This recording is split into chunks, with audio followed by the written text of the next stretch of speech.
আল্লামা ইকবাল रहमतुल्लाह अलैह ওনার একটা শেরে বলতেছেন, जिंदगी मिली थी तो रब की इबादत के लिए, जिंदगी तो अल्लाहर इबादतेर जন্য।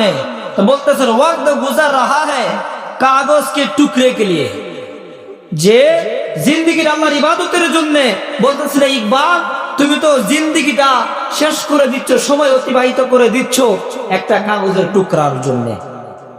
পরের অংশ বলতেছেন, না কাফন মে জেব হে না কবর হে আলমারি হে, না কবর কাফনের মধ্যে কি আছে, পকেট আছে, না কবরের মধ্যে কোনো আলমারি আছে এই ধন সম্পদ রত্ন রাখার জন্য।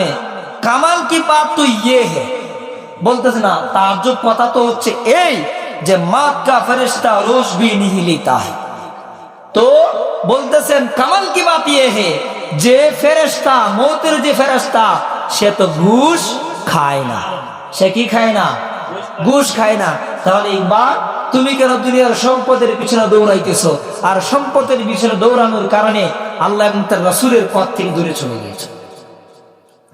আল্লাহ এবং তার রাসূলের পথ থেকে দূরে চলে গিয়েছো। এই জন্যই কি আপনি আমার কি করা উচিত?